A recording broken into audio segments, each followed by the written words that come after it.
नमस्कार, E24 के YouTube और Facebook पेज पर आपका स्वागत है और मैं हूं आपके साथ नम्रता शर्मा।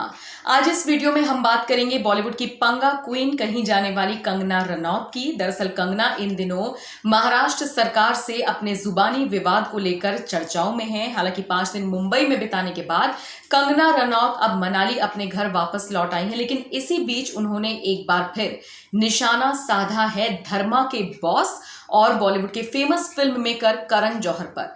यह पहली बार नहीं है जब कंगना ने करण जौहर को आड़े हाथों लिया हो, बल्कि इससे पहले भी गाहे बगाहे कई पब्लिक इवेंट्स पर, कई बार सोशल मीडिया के जरिए वो करण जौहर पर तंज कसती हुई नजर आती हैं। दरअसल शुरुआत से ही कंगना बॉलीवुड जगत में फैले नेपोटिज्म का विरोध करती आई हैं और इस नेपोटिज्म का जिम्मेदार कंगना पूर्णतः करण जौहर को मानती हैं। वो अक्सर ये बात कहती हैं कि करण जौहर स्टार किड्स को ही मौका देते हैं और जो भाई भतीजावाद बॉलीवुड में पिछले कई सालों में तेजी से फैला है उसके इकलौते जन्मदाता हैं और वो करण जौहर ही हैं। शायद यही वजह है कि अक्सर कंगना के निशाने पर करण जौहर होते हैं। सुशांत सिंह राजपूत की मौत का जिम्मेदार ठहराते हुए भी कंगना ने करण जौहर को आड़े हाथों लिया था। उन्होंने कहा था कि सुशांत सिंह राजपूत का करियर खत्म करने में भी करण जौहर का ही हाथ है, क्योंकि कई ऐसी चीजें हुई हैं जो करण जौहर ने सुशांत से लेकर और स्टार किड्स को दी थी। इन सब के अलावा अब एक ट्वीट जो कंगना ने किया है करण जौहर को लेकर, जो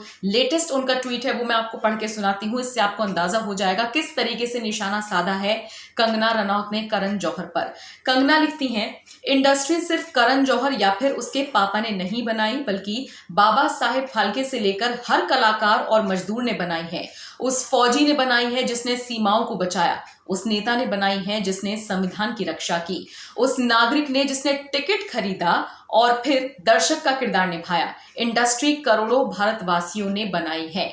तो ये सीधे तौर पर कंगना ने करण जौहर पर निशाना साधा है। इससे पहले आपको याद होगा जब बीएमसी ने कंगना रनौत के प्रोडक्शन हाउस मणिकर्णिका फिल्म्स पर बुलडोजर चलाया था, उस वक्त कंगना ने एक ट्वीट किया था। एक नहीं, उन्होंने बहुत सारे ट्वीट किए थे, लेकिन एक ट्वीट में उन्होंने करण जौहर का भी जिक्र किया था। उन्होंने कहा था उद्धव सरकार और करण जौहर, जिन्हें वो मूवी माफिया के नाम से भी कई बार बुलाती हैं, और उनको लेकर उन्होंने ट्वीट किया था और लिखा था कि मैं चाहे जिंदा रहूं या मरूं, लेकिन मैं आप सभी को एक्सपोज लगातार करती रहूंगी। इतना ही नहीं, करण जौहर और बहुत सारे स्टार किड्स को कंगना ने अभी कुछ दिन पहले ही वायरस तक बता दिया था। इतना ही नहीं, कंगना ने सरकार से करण जौहर के पद्मश्री अवार्ड को भी वापस लेने की मांग की थी। उन्होंने कहा था कि करण जौहर पाकिस्तानियों का समर्थन करते हैं, उन्होंने खुलेआम मुझे धमकी दी है। ऐसे में मैं सरकार से अपील करती हूं कि जो करण जौहर को पद्मश्री पुरस्कार से सम्मानित किया गया था, वो सम्मान उनसे वापस ले लेना चाहिए, वो पुरस्कार उनसे वापस ले लेना चाहिए। तो आप इसी से अंदाजा लगा सकते हैं कि बॉलीवुड में फैले भाई भतीजावाद के लिए करण जौहर को जिम्मेदार ठहराते हुए कंगना किस कदर उन पर हावी होती हुई नजर आती हैं। इसके अलावा जब कंगना खुद करण जौहर के शो पर गई थी, ये बहुत साल पहले की बात है, उस शो की जो क्लिप्स हैं वो सोशल मीडिया पर काफी वायरल हो रही हैं। आपको जानकर हैरानी होगी कि करण जौहर ने, अगर आपने वो नहीं देखी है क्लिप्स तो आप जरूर देखिएगा। उन क्लिप्स में करण जौहर कंगना से पूछ रहे हैं कि बॉलीवुड में कोई ऐसा स्टार है, मेल या फीमेल, जिसने सबसे ज्यादा आपको डोमिनेट किया हो या दबाने की कोशिश की हो। कुछ इस तरीके का सवाल करण जौहर पूछते हैं तो कंगना कहती हैं, it's you only Karan Johar, जिसने मुझे सबसे ज्यादा एटीट्यूड दिखाया है।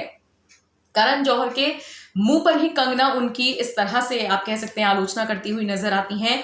और एक सवाल के जवाब में कंगना बोलती हैं कि अगर कभी मेरी बायोपिक बनेगी तो मैं चाहती हूं करण आप उसमें लीड किरदार, नेगेटिव किरदार निभाएं, जिसमें आप एकदम मूवी माफिया हो और जो मुझे आगे बढ़ने से रोकें। तो ये कुछ एक ऐसी चीजें हैं जो कंगना ने सालों पहले कॉफी विद करण के काउच पर ही बैठ के करण जौहर को बोल दी थी और अब भी वो अपनी उन्हीं बातों पर कायम है। बहरहाल कंगना के समर्थन में लाखों करोड़ों फैंस आगे आ रहे हैं। सोशल मीडिया पर उन्हें झांसी की रानी बताया जा रहा है। इतना ही नहीं, तमाम ऐसे राजनेता हैं, बीजेपी के कई ऐसे नेता हैं जो कंगना को सपोर्ट कर रही हैं। कुल मिलाकर कंगना इन दिनों अपनी फिल्मों की वजह से कम और अपनी निजी जिंदगी और खासकर जिस तरह से वो बॉलीवुड में फैले नेपोटिज्म या फिर ड्रग कनेक्शंस को लेकर बात कर रही हैं, उस वजह से ज्यादा चर्चाओं में है। आप अगर कंगना को लेकर कुछ कहना चाहते हैं, इस पूरे प्रकरण को लेकर अगर आप अपनी राय देना चाहते हैं, तो आप हमारे वीडियो के कमेंट सेक्शन में कमेंट करके हमें जरूर बताइएगा। आज के इस वीडियो में इतना ही, लेकिन बॉलीवुड की बाकी खबरों के लिए आप हमारे साथ जुड़े रहिए।